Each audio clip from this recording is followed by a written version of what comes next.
Okay, before I say a word about who I am or what we're doing here, I want to watch a short clip from the best superhero movie of all time. Do I really look like a guy with a plan? You know what I am? I'm a dog chasing cars. I wouldn't know what to do with one if I caught it. So the subject of today's video, my first video ever of this kind, as you see in the title, is exploring the concept of chasing the car, specifically for creative people. My name is Brooks Huntley. I'm a musical artist, more specifically a country-ish, a little bit too Enneagram 4 to call myself country because country's popular now, but also don't want to be called a hipster because I'm Enneagram 4, don't like to be labeled. Forget I said any of that. I'm a singer, songwriter, and guitar player. I've been in Nashville for about 7 years, working professionally as a producer, songwriter, artist, that kind of stuff, and have been doing it professionally to some degree for the last 15 years of my life, since I was pretty young. So I think I have some ground to stand on when it comes to this topic in this video. So the idea of the dog chasing the car, not knowing why or what he'll do with the car if he catches it, is an old idea. I actually tried researching the origin of this idea, and it turns out that no one really knows why the hell dogs like chasing cars so much. They just sort of seem to do it for the love of the game. Now you might be asking, Brooks, what do dogs and cars have to do with creative people? let me explain. The shortest summary of my journey as a creative person is this. I fell in love with the guitar when I was 11, got pretty good at it pretty fast, and then I discovered John Mayer. I wanted to play guitar and write songs like him. I learned how to write and sing, and then I never really stopped. I went to Berklee College of Music, realized it was pretty basic white boy of me to like John Mayer as much as I did, got a little embarrassed about it, and started to branch out. I went through every phase imaginable. For like 5 years, my music ranged from sounding anything like the Lumineers, Alan Stone, Jason Mraz, and then like a hard pivot to artists like 21 Pilots and John Bellion. There was no sense of identity in anything I was doing. Whatever I was into at the time would become the proverbial car for me to chase. I'd chase it until I caught it, which for me meant finding a way to most efficiently rip off the sound of whatever I liked, and then wind up back at the drawing board, do it all over again. Ultimately though, I landed in Nashville just over 7 years ago.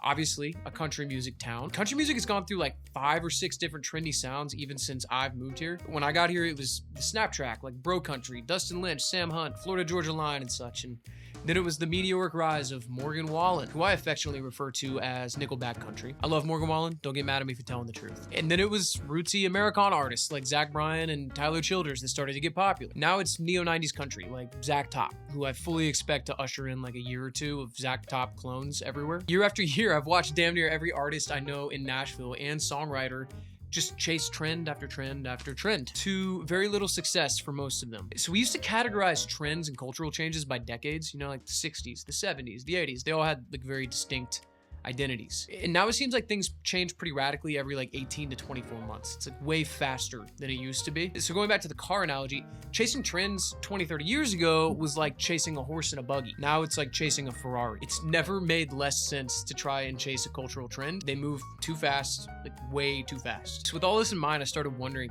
what can creative people do to carve out relevance now? And there's really only one answer. Stop chasing cars.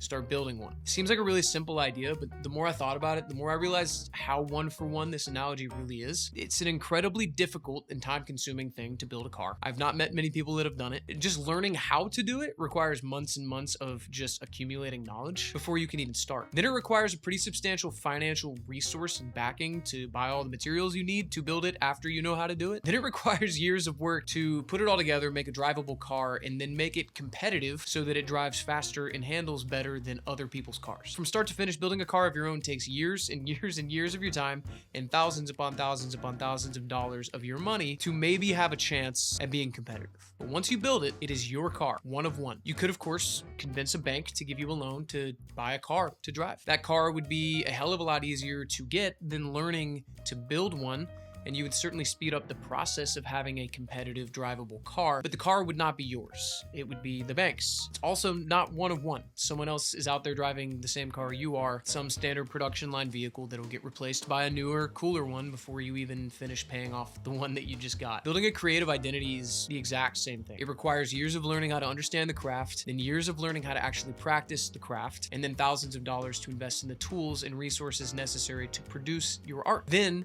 more money and more time to learn how to make your art competitive. For the sake of musical artists, a record deal is just like a bank loan for a car. It's much easier and much quicker to have a music career if you can convince a label to give you a lot of money, but it's not your career anymore. It's the label's career. If I had $1 for every great artist I've known in Nashville that I've watched sign a record deal and then disappear into the night, I'd have like $20, which isn't that many dollars, but it's a lot of crushed hopes and dreams. Art is meant to inspire because art is the result of someone reaching deep down inside, finding the truest parts of their fears, loves, desires, angers, jealousies, and joys, and all that make them who they are, and then giving it to you. When you listen to a piece of music, see a painting on a canvas, or watch a film that comes from that really sincere inner place, you are reminded of how much more is inside of you that you so often forget about. Art reminds you who you are. Derivative art does no such thing. Derivative art, or as we're gonna call it in this video, car chasing art, reminds people of what they already know. It's a warm little blanket, a weekend of Netflix instead of going out and socializing. It's comfortable, it's safe, and nice once in a while, but ultimately addicting, soul-sucking, and empty. If you're a creative person, I really want to encourage you to stop waiting on a savior. Nobody in your industry with deep pocketbooks will ever make your art popular without you paying a really, really deep price for it. If you want to own the impact you have in this world, you have to build your own car. You'll be more fulfilled because of it, and so will your audience. Not to be dramatic, but this world would literally be a better place